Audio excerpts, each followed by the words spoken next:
Y'all, XFM 104.9. LA to London, dilated people expanding. Respect, guys. Cheers very much. Out of here. Yeah, guys, just maxing there. Lovely. Good to hear from them. Good to hear from the boys. I'll probably be heading over to LA, NYPD, and just you know, chilling with them. I'd love them to meet you. You're having a laugh. I'd love them to meet you. We would hang out. I know all the jive. It's like a thing they do on MTV or H, like being dilated peoples, and they come in, they make us three look like a rap group. Wouldn't that be great? Listen, I told you before, I've always remembered the words of Snoop Doggy Dogg. Yeah. Bitch is a bitch and a hoe's a hoe, but if a man be acting like a bitch, he's a bitch-ass homie.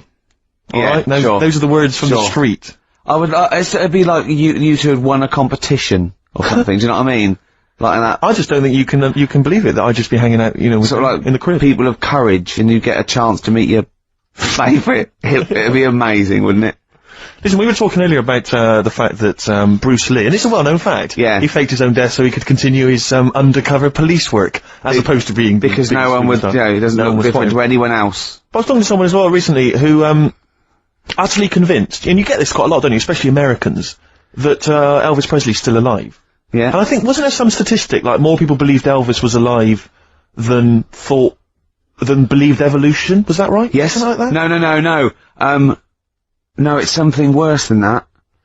It could be something. It was something like that. It's something like, I don't know, it's something like 42% of Americans believe that Elvis Presley has faked his own death and is still alive, right? Yeah. And there's this whole book that's been written about it, because, Carl, you might be interested in this. I know you're always fascinated by things that have been written down and therefore a gospel. Yeah. And that you don't have to revise yourself. You just learn off Ian Wright. Yeah. But apparently, the reason that Elvis is still alive, is that there's a number of, sort of, pieces of evidence. One is that none of his family could agree which colour pyjamas he was wearing when he died. That's evidence, apparently. Apparently, you know, he was an honorary member of the FBI. Well, apparently his signature appears on FBI documents well into the 80s, long after he should have died. Apparently no one can agree. There was sums of money a lot of fat people in dungarees have seen him. Yeah. There's a number of sums of money which apparently only he could have given authority to have transferred to other bank accounts. They've moved. Yeah. So this is all evidence that Elvis is still alive. And a lot of people, I spoke to this guy and he was saying, yeah, well, of course, the thing is, the pressures of fame were too much for him, that he faked his own death so that he no longer had to be this huge icon, you know, he could live an ordinary life. And my query has always been this: if Elvis faked his own death, do you think the method he'd have chosen is to have shat himself to death whilst on the toilet? Yeah. Yeah, but because he picked that, nobody will doubt it. Right. So Elvis went to the FBI. Yeah. What do you make of it? Well, exactly. So, what we're saying, Carl, is that there was lots of methods open to him, you know what I mean? It's all like, he didn't go to his secret police and go, oh, I'm afraid I wanna fake my own death. You know what I mean? And they go, yeah, and what methods have you got? I like to be found shit myself down the toilet. You like to do what? I want to be a big, fat mother on the toilet, just shitting myself to death. Right, on my ankles. Elvis is a good idea. I'm just wondering if there's maybe something a little bit more glamorous for your favourite death. I mean, you could take a bullet for the president. What, and shit all over him? Just shit? No, we know crap at all. No, you just take a bullet for him, or you could... There has to be shit involved. Why has it got to be... There has to be shit involved. Why has it got to be crap? I want this way. Make it happen. Yeah, it's probably... Carl, head in hand, look. Yeah. He's worried about the things we say. Yeah. Jeez. We haven't offended 1.2 billion people. Yeah. A fifth of the planet. So, Carl, what do you make of it then? Are you convinced Elvis is still alive? Am I getting him mixed up with someone else? Because all Elvis, all Elvises look alike. Because... that is true. A lot of Elvises do look alike. That's safe. On his gravestone, didn't they get his name wrong? Or is that his brother? Who's his brother? Aaron. No, that's his middle name. Yeah. You're not an Elvis, kind of expert, are you? Hold on, wasn't Elvis one of a twin that died? That died, and I'm sure they got his name wrong on a grave or something. Oh, I don't know. But that's consequently, that's proof he's still alive. No, the thing with the still alive thing, like I say, he picked that awkward death because nobody would be saying, hang on a minute, going round upsetting the family, wanting to talk about it because they'd be embarrassed to be saying, you know, he was found sort of in a pile of mess. Weighing 25 stone. Yeah. So... Because you notice he also expanded to a huge size as well, so he was just a huge fat blob of a man. He also did that to add, you know, extra... To the glamour. I don't quite understand all these people who fake their deaths, because... Well, a lot of them How does it don't. work? A lot of them don't, Carl. This is what, in a roundabout way, we're saying. We're saying that a lot of people that say people fake that they Well, didn't, who like else? Bruce Lee Who else has said and James Dean and Elvis Presley, we're saying they didn't No, fake but their deaths. he did die, didn't he? His head come off, didn't it? Play a record. Who's this? James Dean? His head came off. There is a light that never goes out. The Smiths, XFM 104.9. Nearly through. Absolutely. 2 hours of chat, great music. Bloody good music. Carl Of course. Yeah, it's been speaking fun. before he He thinks. By the way, you know when he was talking about Mowgli? You know he was going to talk about Mowgli and you said, oh, what are the gremlins called? Yeah. Were you thinking of, Mogwai. Mogwai. Yeah, but they To were be still, fair, they were called gremlins. gremlins. Yeah. Yeah, He was, but- yeah. I know what you're thinking. I know, to be fair. But my girlfriend won't be listening now, so she'll still think I'm a bit daft. Why would she ever think that? How long have you been going out with her? About 8 years. Well then, why would she ever think you're daft? That's the only stupid thing you've ever said, the Mogwai thing. Why would she ever think she's going out with a, to be honest, Mm. a retard? I think it's a very beautiful relationship you must have, you know. Because it's odd, like, I mean, she's a professional journalist or whatever. Yeah. You know, and she works for, is it, Radio 5 or something? BBC Sport. BBC Sport. TV. And you're a man who never presumably, even, got her your exams English up. quite good. Is English quite good? Her? Really good. Yeah?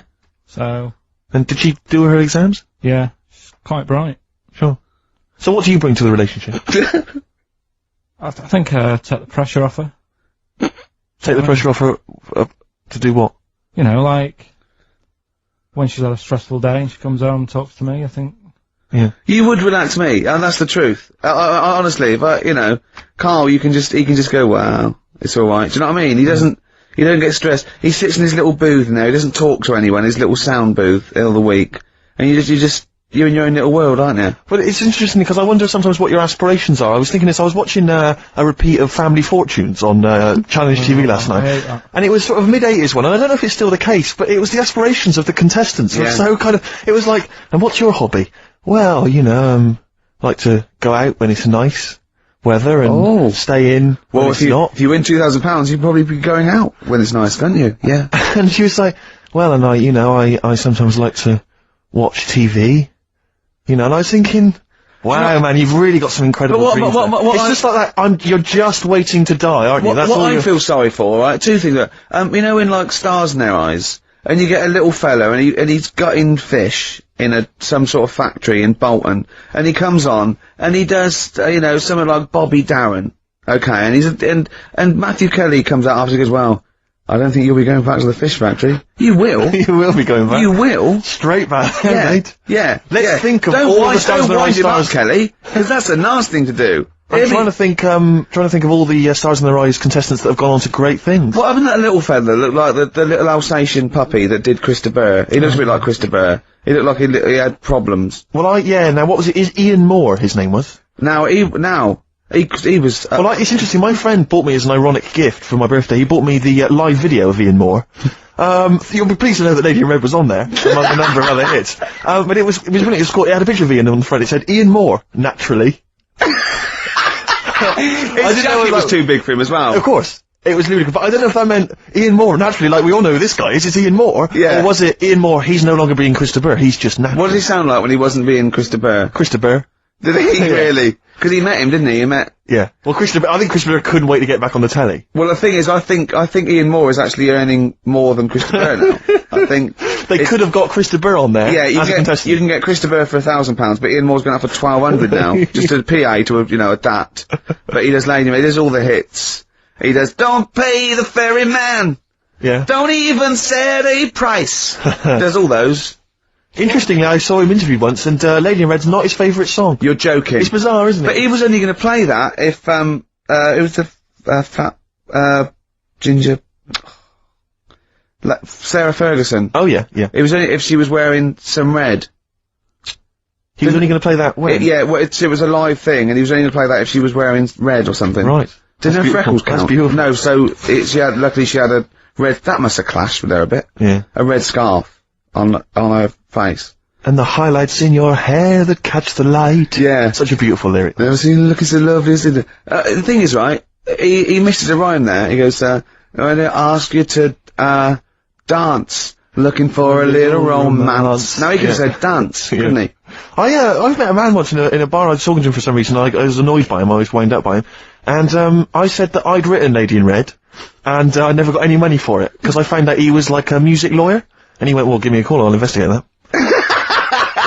And he was actually going to do it for me. I love the idea of that. Just Why did you say that? really bored, and I didn't like him much, and I thought that was, Why did you choose Lady in Red, though? Because I think I was singing it with a friend of mine, and Sure. he came over and went, oh, good voice.